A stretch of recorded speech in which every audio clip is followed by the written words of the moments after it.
The Young Thug RICO trial has been full of insane moments, as the judge has screamed at the prosecutors multiple times inside a court to make sure that they have all of the evidence they're using against Thug ready. Your Honor, we would ask, because we would ask that all of this be reserved for the 16th, because this all came up in September.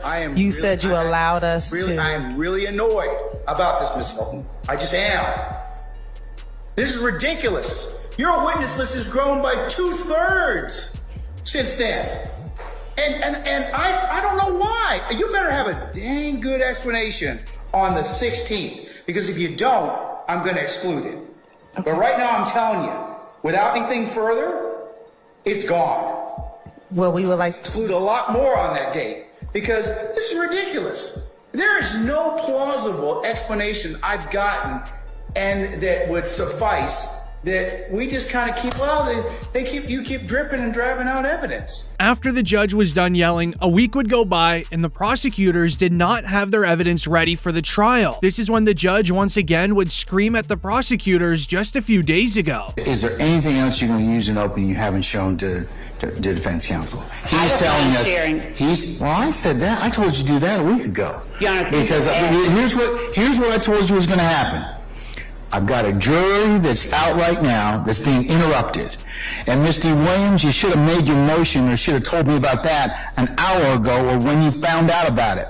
Not hijack me at the bench about that. You did what you had to do, but I'm not happy about that. I'm not happy about any of this. Because this is stuff we could take care of before our jury comes in. And that makes you all, lessen your ability as advocates and lessen our ability for this jury to go ahead and get this case seamlessly. This is what I told you all was going to happen. So the Young Thug trial has been going on for 1 week. The judge is already so stressed that he had to bring in a service dog just to calm him down. Here behind me is this bell that starts jingling, all right? And if you hear a jingling sound like a bell, please don't think that I'm doing anything creepy up here, all right? I have a service dog behind me. His name is Jack. I think some of you may have seen him already. He lives the best life ever. He's pampered. He's really, and he is a Labrador Retriever. He's about almost 2.5, 3 years old at this point in time. So, but if you hear that bell, that's him moving around, all right? He doesn't bark. He rarely gets interested in what's going on, so he might come up here and look, but that's about it, all right? Don't bring him any food either, okay? All right? He is spoiled rotten, so please don't try and throw any food back here behind me or anything like that. He doesn't need anything else, okay? But if you hear that bell, hear that sound. With the judge angry at the prosecutors, this is giving the jury the impression that they have no idea what they're even doing. This is when Young Thug's lawyers would go to work, trying to make him look very innocent by sharing a description of the type of man that Thug truly is, as he would first explain what Young Thug truly stands for in front of the entire jury. That was not what Thug meant to Jeffrey. Thug meant and means to Jeffrey something very personal.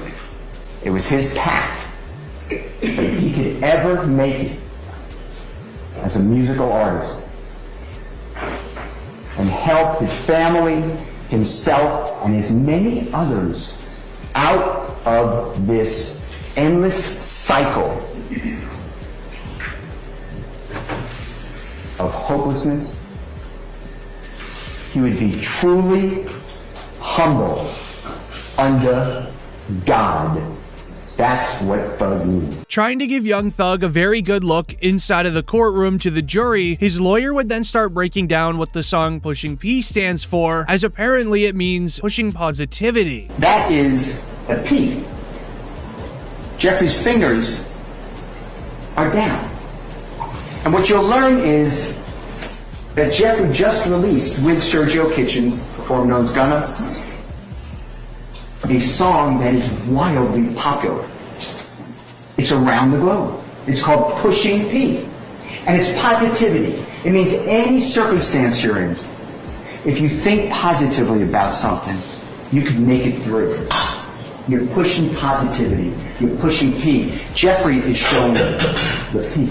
With Young Thug's lawyer sounding very convincing and confident inside of court, a lot of the jury members could be believing what he's currently saying. This is why Thug's lawyer would then follow it up, breaking down some of the lyrics in his music. As a report would go and read, the state says that when Thug said 24M on a man, that he was talking about putting money onto someone. In reality, Young Thug was talking about the $24 million diamond that Lil Uzi Vert got into his forehead. It is the rapper with the surgically implanted pink diamond in his forehead. The police bury this. The prosecution buries this. I will show it to you. Now, the evidence will show, they may say, oh, it's all. We made a mistake. There's no mistakes here. This is a big deal. This is a bill of indictment in Fulton County, Georgia in 2023. Everyone watching this likely knows that Young Thug's lawyer is most likely telling a lie to the jury, but you need to remember the entire jury has no idea who Young Thug is and that he's even a rapper, as all of these jury members took months to get onto the trial, as it was very hard to find an entire list of jurors that didn't know this man in Atlanta. As Thug's lawyer would then finish off his statement telling the jury that Young Thug is a studio G and that he's not a real life G that goes out in the real world committing crimes. He just says so in music in the studio. These are not unique and say, oh, that's a Donovan Thomas Tom. Jeffrey sings about cars all the time. He names all different cars. They just pulled out the top. These are common themes. This is, you will learn, studio. They're in the studio. They are creating music for us to listen to. With Young Thug now having an amazing look inside a court, the prosecutors would try to put an end to it. However, in the end, it would just end up making themselves look even worse, as they would have a hard time even asking their own witness a question. As it relates to a musical artist's words, is there any crime in saying words? There are certainly potentially crimes in spoken words. All right. Now, I'm not talking about crimes being described in words. I'm speaking of, is it a crime to speak the words? As a generality, no. Outside of... Your Honor, yes, the answer to the question. And... So it's non-responsive, is that what you're saying? Okay, I'll sustain this and non-responsive. Have you ever sought to arrest anyone for speaking words in a song? No, ma'am. But it's when the prosecutors would bring this witness to the stand named Melissa Rozier, where millions of fans across the world know that Young Thug is about to be released. As it all begins in a report of, in Thug's RICO trial, Melissa Rozier is a house mom at the Pony South Club outside of Atlanta. She testifies about getting carjacked on her way home from work, as she would end up breaking down how the crime started with her driving home and then eventually running into a YSL member. Stopped at the stop sign and I felt someone hit me. I looked up and saw a car. I didn't want to block the entrance, so I pulled on to the right, which is the direction I would have taken to go home anyway. So I turned to the right, stopped, got out of my car, turned it off. I left my keys and everything in my car. The subdivision in which I was living at the time, a lot of Delta people worked there. People were coming and going all hours of the day and night. I mean, women would be pushing babies in strollers 5:30 in the morning out running. So I thought nothing of it. I got out and turned the car off, like I said, left the door open, everything in the car. I walked towards the back of the car. A young man got out of his car. I greeted him. He greeted me. I looked down at the bumper and saw no damage.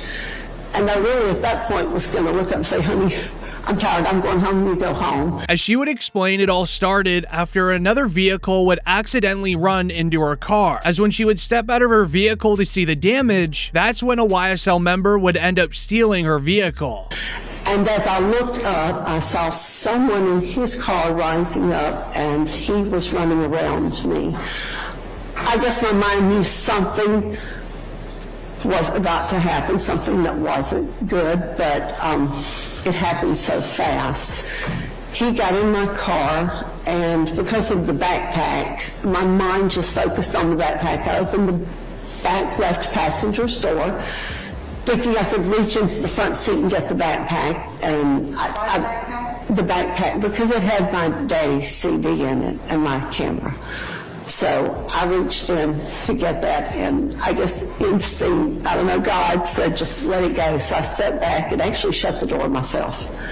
And he drove off. At that point, I think the other car had already gone. As this crime occurred 10 years ago in 2013, the state would then ask her if she knew a name of Trayvon Stevens, aka Slug, as he is the co-founder of YSL who took a plea deal in December of 2022. However, she said that she does not remember his name at all, making her testimony a little strange. But it's when the state would call the officer that was in charge of investigating the actual crime in 2013. When he was called to the stand, he would provide little to no evidence at all. He ended up making up things on the stand to try to make Young Thug look bad. However, Thug's lawyers would catch on real quick, as in trial he would claim that Young Thug and YSL members were teasing him by throwing up hand signs. I observed them come out of the building with their attention already focused on the vehicle that I was driving, myself and my partner.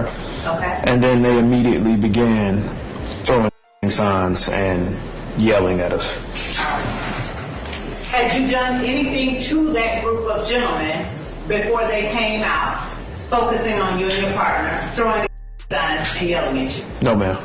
As moments after it would be officially reported, Young Thug's lawyers are going to work. Atlanta officer is getting cross-examined after accusing Thug of flashing hand signs at him. Thug's lawyers are asking why this wasn't mentioned in his original report. When you testified a while ago for the state and they asked you a couple questions about this, you said they were flashing signs, right? Correct. Right. Now, you didn't say that in your report, though, did you?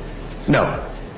And I mean, you wrote a 2-page report, and it was very detailed about everything that happened and everyone who was involved, down to names and dates of births, right? Right. You even put a serial number in there, right? Yes. And you're trained as a police officer that anything that is of significance, like if you think, for example, something is related, you put that in the report, right? Right. But that report, the same one that she had you read, right, because you can remember some stuff, in that third paragraph where it talks about what you saw those people doing, you ain't say nothing about I saw signs, right? Correct. As this would go viral on social media, as what the officer did is illegal. Social media accounts would post, "Dog, the defense in the Young Thug trial is going off on the state witness for lying," saying that he saw hand signs being thrown at him, as even sources inside of the courtroom would allege that Thug was laughing so hard that he began crying, with the entire courtroom just awkward on the inside. As a police officer would just lie on the stand during a trial, the judge would end up calling for a recess. The cameraman inside of the courtroom would then zoom out of the frame for the recess, but while doing so, he would accidentally turn the camera to where the jurors were sitting. As it would be reported by DJ Akademiks, members of the jury were shown on live stream, and people believe this is why the judge called the attorneys to his chambers for a potential mistrial. Reports would then start coming out from No Jumper. Fans are already identifying jury members on Young Thug's trial after the courtroom camera accidentally revealed their faces. As someone would comment, "I know that guy with the glasses on. That's Dante Wilson. He's on the jury." As his comment would then be liked by DJ Akademiks, even making it more popular. The courtroom would then get back into session, trying to just finish off the one day of trial, as the prosecutors would then reveal that when YSL members would get in trouble and in sticky situations, instead of calling Young Thug and telling him the issue they're having in the streets, the YSL members would call Thug's sister to relay the message to Young Thug. You will hear evidence that when members and associates of YSL got in trouble, got locked up, the first person they called was either this defendant or one of his family members. Now, they didn't call him directly because he knew and they knew that he needed to have distance between himself and the crimes members and associates of YSL were committing on behalf of. So they would reach out to his sister and have his sister reach out to somebody else and eventually get back to King Slime, as they called him.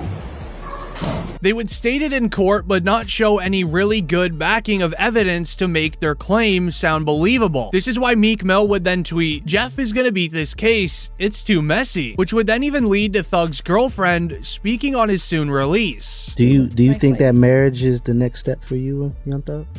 I mean, when he gets out of jail? Yeah. Yeah, I don't think either of us want a jail wedding. Yeah, but I feel like he definitely wants to be married, and I feel like I do too. Do you ever imagine life outside once he's out? For sure. We talk about it all day. Okay. All day long. I mean, I feel like being imaginative can help every human being on earth not lose your mind. Mm-hmm. Yeah. You know, it is like a little slight state of delusion.